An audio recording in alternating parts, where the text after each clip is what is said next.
آج دنیا میں کیا ہو رہا ہے؟ آج جو یہ داعش نامی ایک تنظیم ہے، آج جو اسلامک اسٹیٹ عراق میں قائم کی گئی ہے، عراق اور شام میں، اور کوششیں ہو رہی ہیں کہ اس کی برانچیں ساری دنیا میں پھیل جائیں، یہ کیا اسلامی تنظیم ہے یا یہودیوں کی خدمت کے لیے ہے؟ یہ یہودیوں کی ناجائز حکومت اسرائیل کی خدمت اور سیکورٹی کے لیے ہے۔ کیا یہ کھلی ہوئی باتیں مسلمانوں کی سمجھ میں نہیں آتی؟ سمجھ میں نہیں آتی یہ باتیں؟ آج عالم انسانیت میں کیا کیفیت ہے، کیا بے چینی ہے؟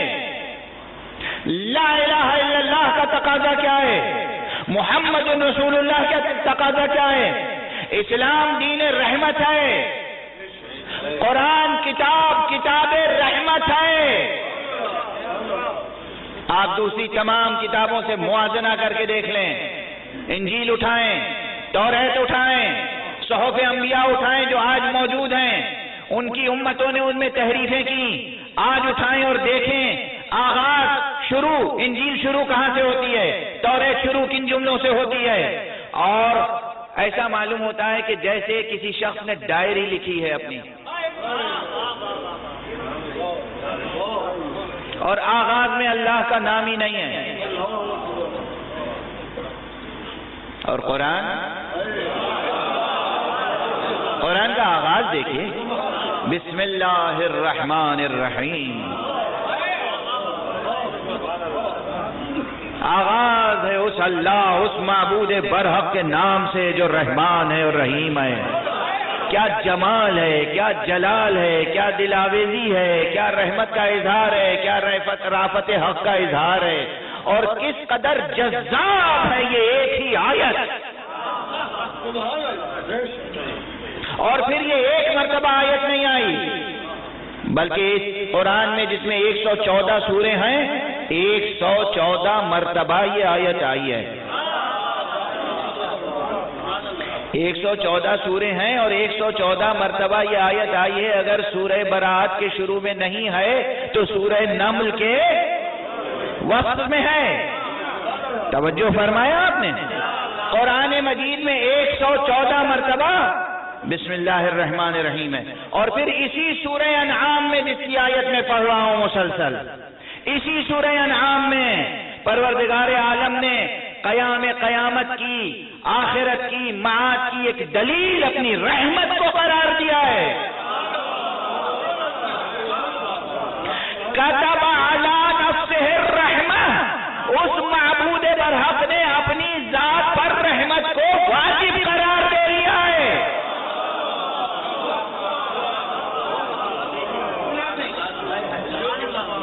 اور چونکہ اس نے اپنی ذات پر رحمت کو واجب قرار دے لیا، اس لیے وہ یقیناً تم سب کو ضرور ایک دن جمع کرے گا۔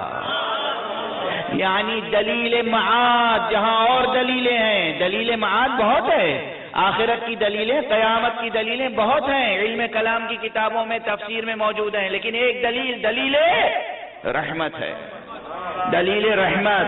توجہ یاد رکھیے، اسی سورہ انعام میں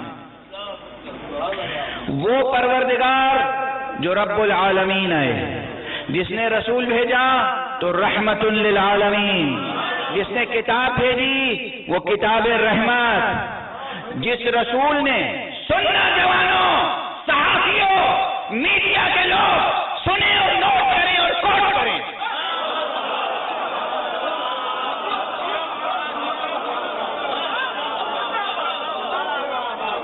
اسلام کی تاریخ، پیغمبر اسلام کی تاریخ، پیغمبر اسلام نے کتنی جنگیں کی ہیں؟ 2 طرح کی جنگیں کی ہیں۔ کچھ جنگوں کو کہتے ہیں غزوات، غزوہ کی جمع ہے غزوات، اور کچھ جنگیں ہیں جنہیں سرایا کہتے ہیں، سریہ کی جمع ہے سرایا۔ غزوہ اسے کہتے ہیں جس میں حضور بنفس نفیس خود شریک ہوئے، سریہ اسے کہتے ہیں جس میں حضور خود بنفس نفیس شریک نہیں ہوئے، بلکہ صحابہ کی ایک جماعت بنائی، کبھی 10 کی، 20 کی، کبھی 30 کی، 40 کی، اور بھیج دیا۔ یہ غزوات اور سرایا دونوں حضور کی صرف مدنی زندگی میں، صرف مدنی زندگی میں، یعنی 9-10 سال کے عرصے میں کتنے ہیں؟ سیرت نگار اور مورخین لکھتے ہیں کہ حضور کے غزوات اور سرایا کی تعداد تقریباً 70 سے زائد ہے، 76 کے قریب، کچھ کہتے ہیں 84، 70 سے لے کر 80 تک یا 76 سے لے کر 84 تک، چھوٹی بڑی، کبھی کبھی اختلاف یہ ہوتا ہے کہ ذرا سے فاصلے پہ 2 جھڑپیں ہو گئیں تو اسے 2 جنگ مان لیا، کسی نے دونوں جھڑپوں کو ملا کے 1 جنگ مان لیا، تو اس طرح تعداد میں اختلاف ہے۔ تو وہ چاہے 70 ہوں، 67 ہوں، 70 ہوں، 76 ہوں، 80 ہوں، 82 ہوں، 84 ہوں، کم سے کم 67 مان لیجیے، 65 مان لیجیے۔ کل حضور کی عمر ہی 63 سال ہے۔ 63 سال میں 40 سال تک تو خاموش رہے۔ 40 برس کی عمر میں حضور نے اعلان نبوت فرمایا، بعثت ہوئی۔ اس کے بعد مکے کی زندگی ہے، مکے کی زندگی میں کوئی غزوہ، کوئی سریہ، کوئی جنگ نہیں ہے۔ مدینے کی زندگی میں جنگوں کا آغاز ہوا، اور اس مختصر عرصے میں تقریباً اتنی جنگیں ہوئیں کہ 60 سے اوپر جنگیں ہوئیں، ٹھیک ہے نا؟ اچھا، ایک شخص صرف یہ سن کر کہ 60 جنگوں میں کتنی خون ریزی ہوئی ہوگی، وداؤٹ ریسرچ، بغیر کسی تحقیق کے، مطالعہ کیے بغیر تاریخ کا، ایک تصور قائم ہو جاتا ہے کہ اسلام بزور شمشیر پھیلا اور محمد نے تو بہت خون ریزی کی، کرسچینٹی اسی کا پروپیگنڈا کرتی ہے۔ اب آپ جا کر آج ریسرچ کیجئے گا اور اس فقیر کی باتیں یاد رکھیے گا، اسی لیے میں نے کہا ہے نوٹ کریں اور کوٹ کریں۔ کیا اتنی جنگوں میں صرف 9 جنگیں ہیں یا 8 جن میں خون ریزی ہوئی، باقی سب جنگیں حضور کی اسٹریٹجی کی کامیابی یہ تھی کہ جنگ میں خون ریزی کے بغیر فتح ہو گئی۔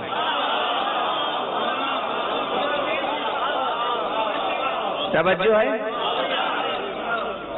یہ ہے رسول رحمت۔ کیا ہے رسول رحمت؟ بھیجی فوج ضرور، لیکن خون ریزی نہیں ہوئی۔ اور جن 8 یا 9 یعنی 80 میں سے 8 یا 9 جنگوں میں خون ریزی ہوئی، اس میں بھی کل قتل ہونے والوں کی تعداد کتنی ہو سکتی ہے؟ 8 جنگوں میں، 9 جنگوں میں۔ پروردگار پوری دنیا کو امن کا گہوارہ بنا دے، اور خصوصیت سے پاکستان کو، جہاں افسوس ہوتا ہے یہ جب میں سنتا ہوں کہ صاحب کراچی شہر تو ایسا شہر ہے جس میں روزانہ ہی 2, 4, 10 قتل ہو جاتے ہیں، یعنی جیسے خون مسلم و خون انسان کی کوئی قدر ہی نہیں ہے۔ یہ کیسا ملک ہے، کیسے لوگ ہیں؟ مجھے آج کہنے دیجئے، آئندہ آپ ویزا دیجئے گا یا نہ دیجئے گا، آپ کو اختیار ہے۔ کیسے لوگ ہیں، کیسے انسان ہیں،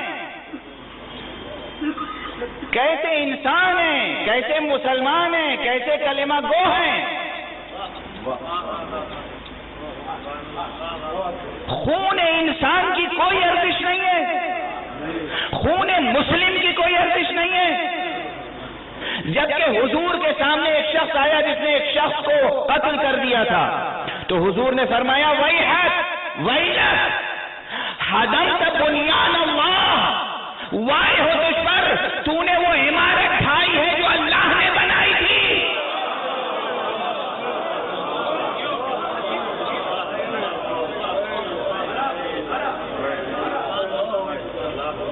یہ انسان، یہ ہر انسان اللہ کا بنایا ہوا ایک قلعہ ہے، ہر فرد اللہ کی بنائی ہوئی ایک عمارت ہے۔ کس نے بنایا ہے آپ لوگوں کو؟ انسانوں کو کس نے بنایا ہے؟ حضور نے کہا ہدمتا بنیان اللہ، اللہ کی بنائی ہوئی عمارت کو ڈھا دیا ہے تو نے۔ توجہ فرما رہے ہیں؟ ہمارے ہاں یہ خون کی ارزانی ہے، اور عراق میں کیا ہو رہا ہے؟ جو اسلامک اسٹیٹ ہے، سو کالڈ اسلامک اسٹیٹ، کل کے اخبار میں یا پرسوں کے اخبار میں تھا، اسکول کے بچوں کے سر کاٹ کے اسکول کے دروازے پہ آویزاں کیے گئے ہیں۔ اسکول کے بچوں کے سر کاٹ کر اسکول کے گیٹ پر لٹکائے گئے ہیں۔ یہ اسلام ہے؟ یہ انسانیت ہے؟ یہ تو درندگی سے بھی پستر ہے۔ اسے زیب دیتا ہے کہ اسلامک اسٹیٹ کہا جائے، اور دنیا کے مسلمانوں کو زیب دیتا ہے کہ اس کی حمایت کریں۔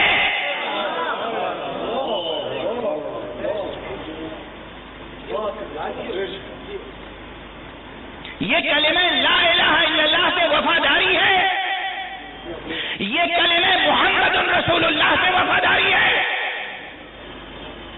دنیا جہالت اور غربت اور فقر و فاقے اور بے امنی سے دوچار ہے، اور مسلمان اسٹیٹ کی ترجیحات کیا ہیں؟ عورتوں کا خطرہ کرنا، بچوں کو ذبح کرنا، خود مسلمانوں کو مسلمانوں کے ہاتھوں سے قتل کرنا۔ دشمن قبلہ اول بیت المقدس پر قبضہ کرنا چاہتا ہے، اور آپ نبیوں کے مزاروں کو منہدم کر رہے ہیں۔ کیا اسلام ہے؟ کیا توحید ہے؟ کیا قرآن کو سمجھا ہے؟ کیا ترجیحات ہیں آپ کی؟ جیسے ساری دنیا کے سارے مسلمانوں کے اور سارے انسانوں کے مسئلے قرآن اور حدیث اور سنت کی روشنی میں آپ نے حل کر دیے ہیں، بس اب چند مسئلے رہ گئے ہیں، جن میں سب سے پہلا ہے عورتوں کا ختنہ۔ عورتیں سن رہی ہیں، میں دست ادب جوڑ کے معافی چاہتا ہوں، مگر یہ وہ درد ہے کہ اس درد کو کس کے سامنے بیان کیا جائے؟ توجہ فرما رہے ہیں آپ؟ یہ آج کا مسلمان ہے، اور پیغمبر اسلام کون ہے؟ پیغمبر اسلام 80-84 جنگوں میں سب سے پہلے تو صرف 8 یا 9 جنگیں ہیں جن میں خون ریزی کی نوبت آئی، اور ان 8 یا 9 جنگوں میں بھی کل مرنے والوں کی تعداد جانے بین سے، یعنی مسلمانوں کی طرف سے اور مشرکوں کافروں کی طرف، جان بین سے مرنے والوں کی تعداد، قتل ہونے والوں کی تعداد 400 تک نہیں پہنچتی۔ نوٹ کرو اور کوٹ کرو، صحافیوں، اگر تم انسان ہو اور مسلمان ہو تو یہودیوں کی مزدوری نہ کرو۔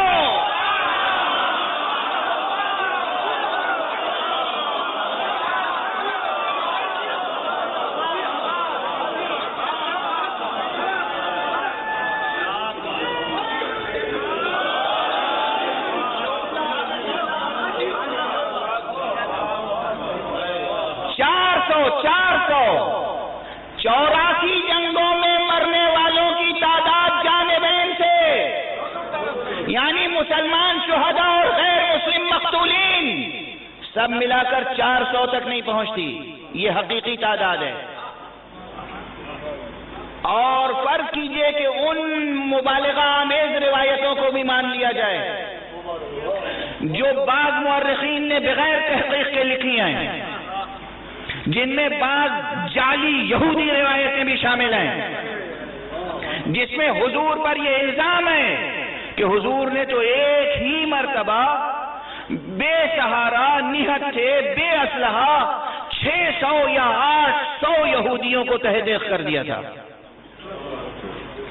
ٹھیک ہے، یہ 800 بھی جوڑ لیجئے،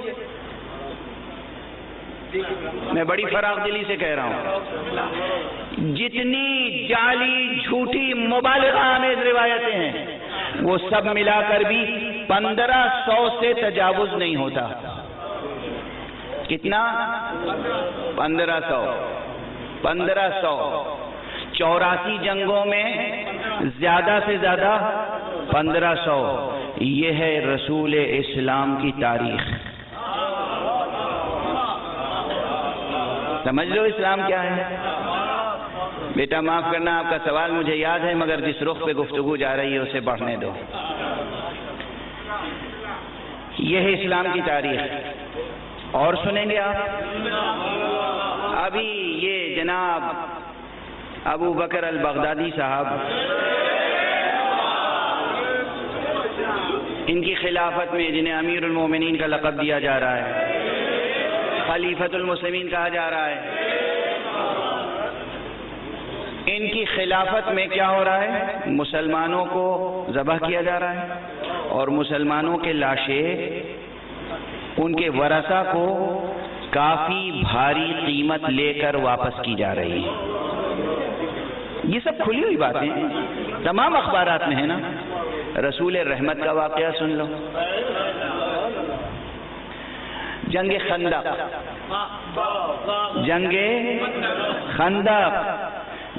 جنگ خندق میں جو واقعات ہوئے ہیں آپ کو بیشتر یاد ہیں.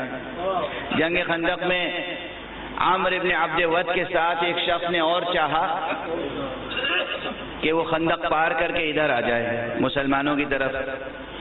گھوڑا اتنی لمبی چھلانگ نہیں لگا سکا اور خندق میں گر گیا. اب مسلمانوں نے کیا کیا؟ اس کے اوپر پتھر مارنے شروع کیے. تو اس نے نیچے سے کہا کہ اگر مارنا ہی ہے تو ذرا اور بہتر طریقے سے مارو. یہ جملہ سن کے کون اترا قتل کرنے کے لیے خندق میں؟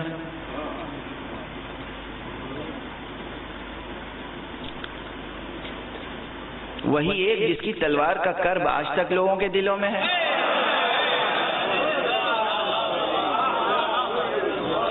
اللہ کا شیر تو ایک ہی ہے. احد تک حمزہ بھی تھے، لیکن اس کے بعد علی ابن ابی طالب علیہ الصلاۃ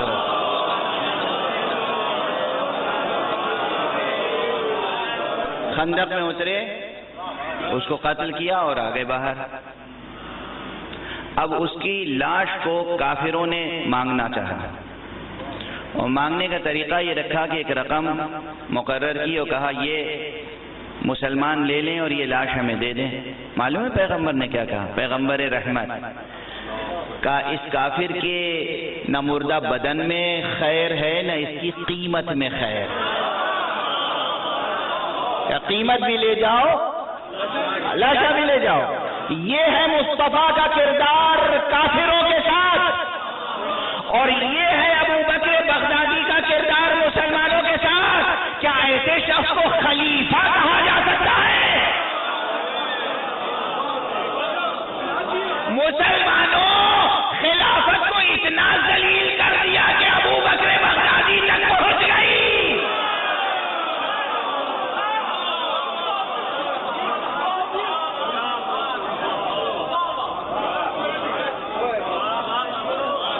کس کی خلافت؟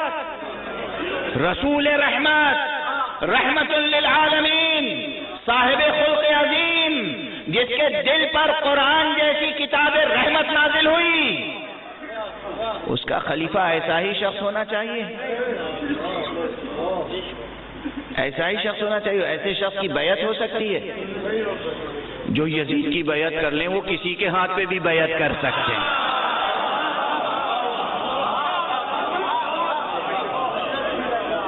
اب سمجھو کہ ہم لگاتار ہمیشہ ہر مجلس میں ہر ممبر پر غدیر اور کربلا کیوں دہراتے ہیں؟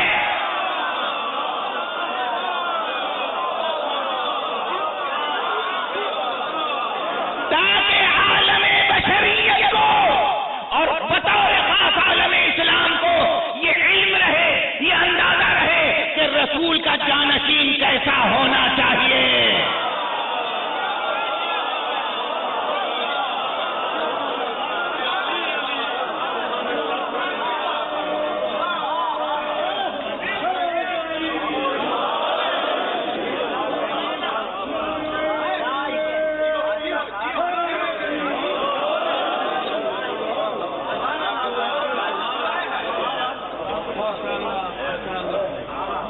غدیر کا تذکرہ کلمہ لا الہ الا اللہ کے تقاضے کی تکمیل ہے. اس لیے کیا ہے؟ لا الہ الا اللہ سے وفا کا تقاضا ہے کہ غدیر پڑھو. لا الہ الا اللہ سے وفا کا تقاضا ہے کہ غدیر سنو. لا الہ الا اللہ سے وفا کا تقاضا یہ ہے کہ کربلا پڑھو. لا الہ الا اللہ سے وفا کا تقاضا یہ ہے کہ کربلا سنو. لا الہ الا اللہ سے وفا کا تقاضا یہ ہے کہ علی کی فضیلت سنو تو مسکراؤ.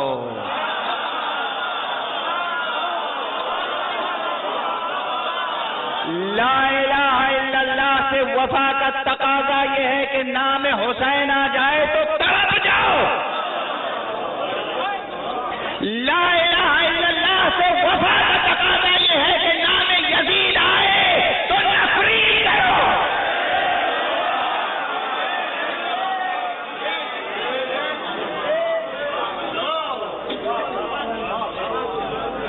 اور یہ نہیں کرو گے تو کیا ہوگا؟ جو ایمان تم نے قبول کیا ہے وہ ظلم سے آلودہ ہو جائے گا.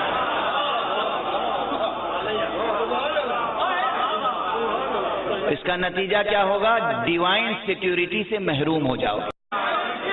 کیا یہ کھلی ہوئی باتیں مسلمانوں کی سمجھ میں نہیں آتی؟ سمجھ میں نہیں آتی یہ باتیں؟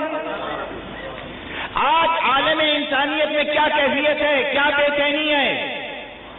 لا الہ الا اللہ کا تقاضا کیا ہے؟ محمد رسول اللہ کا تقاضا کیا ہے؟ اسلام دین رحمت ہے. قرآن کتاب رحمت ہے. آپ دوسری تمام کتابوں سے موازنہ کر کے دیکھ لیں. انجیل اٹھائیں، توریت اٹھائیں، صحف انبیاء اٹھائیں جو آج موجود ہیں. ان کی امتوں نے ان میں تحریفیں کی.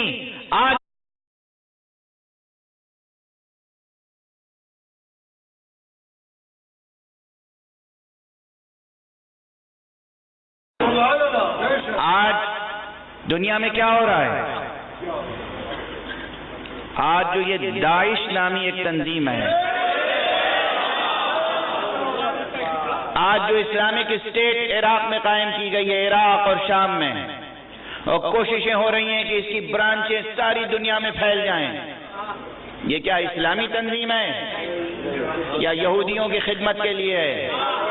یہ یہودیوں کی ناجائز حکومت اسرائیل کی خدمت اور سیکیورٹی کے لیے ہے.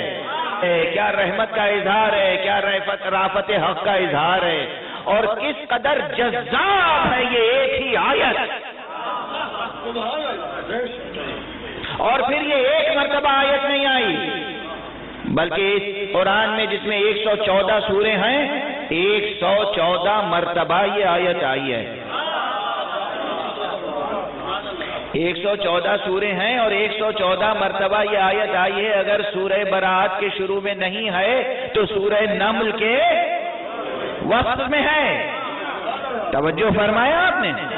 قرآن مجید میں 114 مرتبہ بسم اللہ الرحمن الرحیم ہے. اور پھر اسی سورہ انعام میں جس کی آیت میں پڑھ رہا ہوں مسلسل، اسی سورہ انعام میں پروردگار عالم نے قیامت کی، آخرت کی، معاد کی ایک دلیل اپنی رحمت کو قرار دیا ہے. کتب علی نفسہ الرحمہ، اس معبود برحق نے اپنی ذات پر رحمت کو واجب قرار دے دیا ہے.